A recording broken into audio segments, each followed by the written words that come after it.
حضرت بابا بلے شاہ صاحب رحمۃ اللہ علیہ سادات کرام سے تعلق تھا، سید زادے سے۔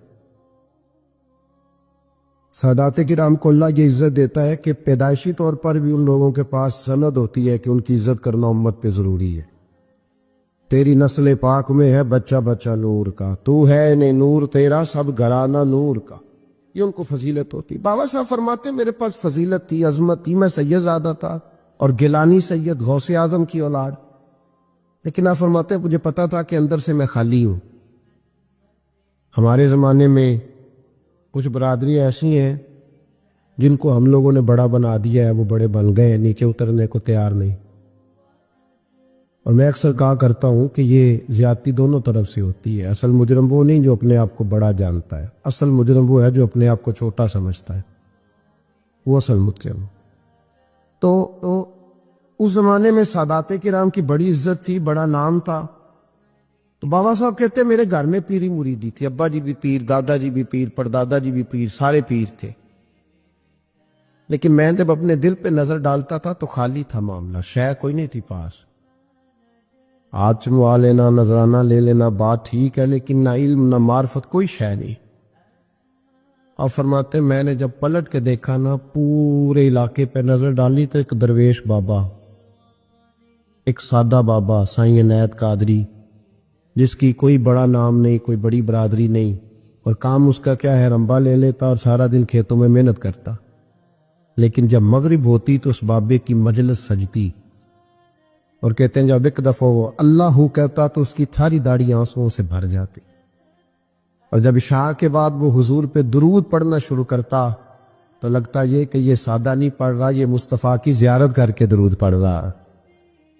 فرماتے میری ساری برادری کو پتا تھا کہ اس کے پاس معرفت ہے، لیکن مسئلہ یہ ہے کہ ہم سید ہیں، مورائی ہیں، اب وہاں جائیں بت توڑیں کیسے، ٹوٹتا ہی نہیں، بہت بڑی مصیبت، کیسے ٹوٹے گا؟ لوگ کہیں گے تو مولوی کے پاس جاتا ہے، تو یہ ہو گیا ہے، ساری زندگی گناہ کرتے رہو، ظلم کرتے رہو، ہمیں تانے کا ڈر نہیں۔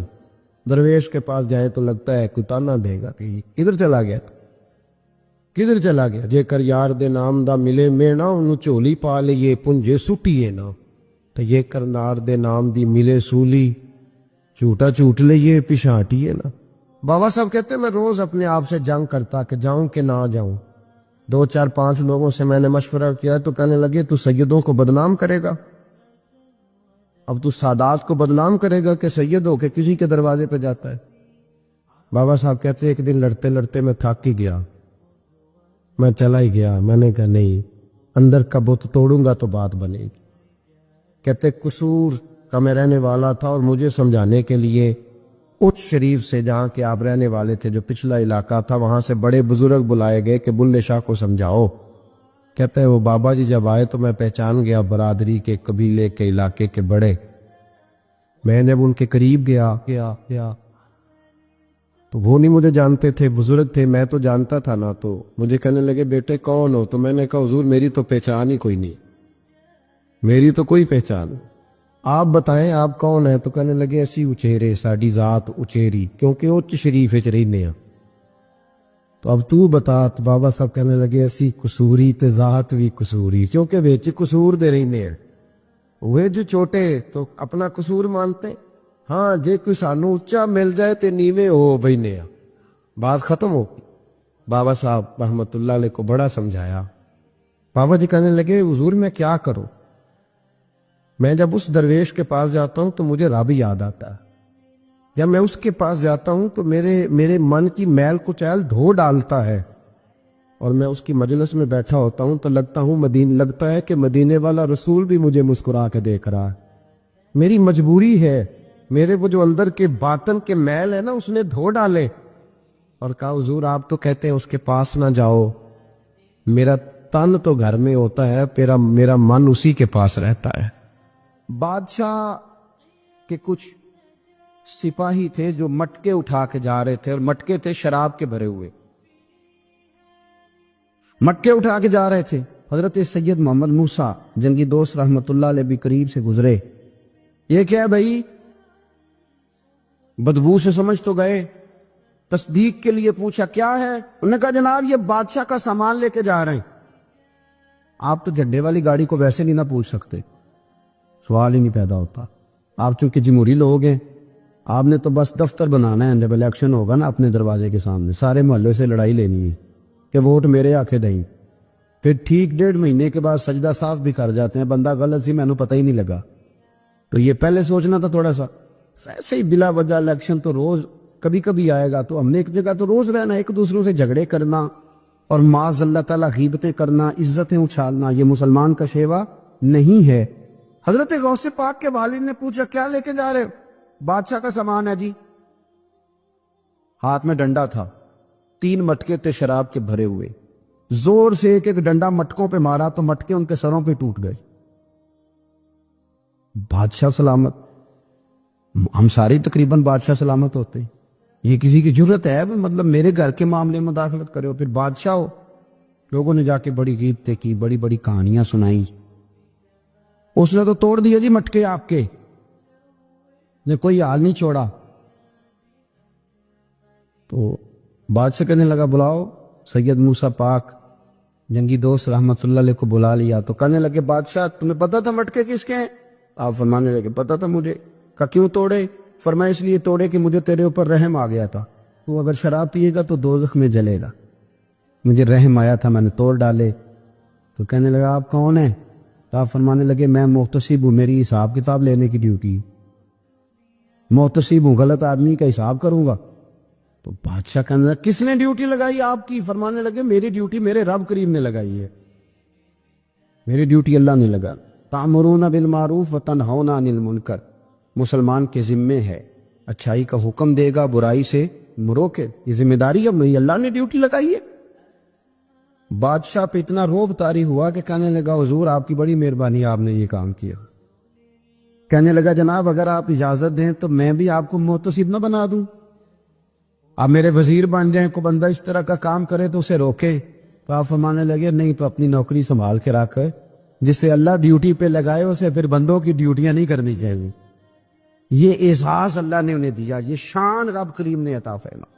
ان کے صاحبزادے تھے حضرت غوث پاک جیلانی رضی اللہ تعالی عنہ۔ اللہ تعالیٰ نے جب کسی شخص سے کام لینا ہوتا ہے تو اللہ اس کے لیے اسباب بھی خود ہی پیدا کر دیتا ہے۔ علامہ اقبال اپنے استاد کی بڑی قدر کرتے تھے، شمس العلماء کی۔ تو ایک دن حضرت شمس العلماء سے کہنے لگے استاد جی آپ کی مہربانی سے پڑھ گیا ہوں۔ تو فرمانے لگے پتر تیری کلاس میں تو 250 لڑکا تھا، میری مہربانی تو سب پہ تھی، پر سارے تو اقبال نہیں نہ بنے۔ فرمانے لگے تیرے اندر بھی کوئی خوبی تھی، اس کی وجہ سے اللہ نے تجھے یہ اعزاز، کوئی تھی کوئی چیز تیرے اندر۔ اللہ تعالیٰ جب کسی بندے کو نوازتا ہے نا تو بندہ بھی محنت کرتا ہے، لیکن اس کی محنت سے زیادہ اللہ کے فضل کا دخل ہوتا ہے۔ تو بندے کئی دفعہ کہنے لگ جاتے ہیں بڑی مشقت کی، بڑی محنت کی، کچھ بھی نہیں ہوتا، زیادہ اللہ کے فضل کا انحصار ہوتا ہے۔ رب جیسے چاہتا ہے ویسے فیصلے دیتا ہے۔ آپ فرماتے ہیں کہ میں چھوٹا سا تھا، والد انتقال کر گئے، والدہ تھی میری اور ہم 2 بھائی تھے۔ فرماتے ہیں بچے کھیلنے کے لیے نکلے تو میں بھی ان کے پیچھے کھیلنے نکل گیا، ایک بیل بچوں کے قابو آ گیا۔ تو بچوں کے قابو کو چیز آ جائے تو پھر وہ اس کا جو حال ہوتا ہے وہ تو ہمیں پتہ ہی، ہم سارے بچے رہ چکے ہیں۔ تو کہتے ہیں وہ بیل قابو آ گیا، کوئی اس کے کان چھیڑتا، کوئی اس کی دم چھیڑتا، کوئی اس کے سینگ چھیڑتا، کوئی کسی جگہ سے اسے تنگ کرتا، مختلف بچے اس کو نا دم سے پکڑ کے ہلاتے، بیل بھاگتا۔ حضور غوث پاک فرماتے میں بھی آگے بڑھا اور میں نے جب اس کی دم پکڑ کے ہلائی تو بیل نے میری طرف منہ کیا اور کہنے لگا عبد القادر تو نہ ایسے کر، بول کے کہنے لگا تو نہ ایسے کر، تجھے رب نے ان کاموں کے لیے پیدا نہیں فرمایا۔ آپ فرماتے مجھے اتنا خوف طاری ہوا، بیل کو بولتے دیکھا تھا پہلی دفعہ، بیل کو۔ اب میرے سنی کو بھی دلیلوں کی ضرورت ہوتی ہے نا، دلیل نہ دیں، کسی بزرگ کی بات سنائیں تو سنی بھی تھوڑا تھوڑا دائیں بائیں دیکھتا ہے۔ یہ شور ایسا ہوا ہے نا، پراپوگنڈا ایسا ہے۔ میں حدیث پاک سنا دیتا ہوں۔ رسول کریم صلی اللہ تعالی علیہ وآلہ وسلم فرماتے ہیں ایک شخص نے بیل پہ سواری کر لی تھی۔ بیل سواری کے لیے نہیں پیدا کیا گیا، سواری کے لیے اونٹ ہیں، خچر ہیں، گھوڑے ہیں، گدھے ہیں، بیل کھیتی باڑی کے لیے۔ اس شخص نے جب بیل پہ سواری کی تو بیل پیچھے مڑ کے دیکھنے لگا اور کہنے لگا یار تو بڑا بیوقوف ہے. بول کے کہنے لگا مجھے اللہ نے سواری کے لیے نہیں پیدا کیا, میرے سے وہ کام لے جس لیے میں پیدا کیا گیا ہوں. تو بندہ ڈر گیا, کہنے لگا بڑی حیرانگی والی بات نہیں کہ بیل بولتا ہے. تو بیل پھر بول پڑا, کہنے لگا اس سے بھی زیادہ حیرانگی والی بات ہے. اس نے کہا وہ کیا؟ کہنے لگے مدینے میں نبی پاک آ گئے ہیں اور تو نے ابھی تک کلمہ ہی نہیں پڑھا. یہ اس سے بھی زیادہ حیرانگی والی بات ہے. جامع المعجزات میں حدیث موجود ہے, حضور آ گئے اور تو نے کلمہ ہی نہیں پڑھا.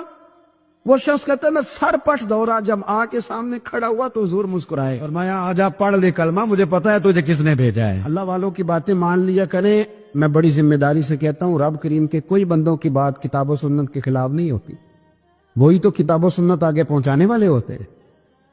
تو حضور غوث پاک فرماتے ہیں میں وہ ڈر کے گھر آیا, جب گھر پہنچا تو میرے کانوں میں آواز آ رہی تھی لبیک اللہم لبیک لا شریک لک لبیک. فرماتے میں چھت پہ چڑھا اور میں نے جیلان میں اپنی چھت پہ کھڑے ہو کے دیکھا تو حج کے دن تھے, میری سیدھی نظر میدان عرفات پہ گئی. لوگ میدان عرفات میں بیٹھ کے لبیک لبیک پڑھ رہے تھے. پہلے میں وہاں سے ڈر کے آیا, پھر چھت سے ڈر کے نیچے اترا, ماں کو ساری بات بتائی. تو کہتے میری ماں کہنے لگی بیٹے جب تو پیدا ہونے والا تھا تو مجھے بڑی بشارتیں ملتی.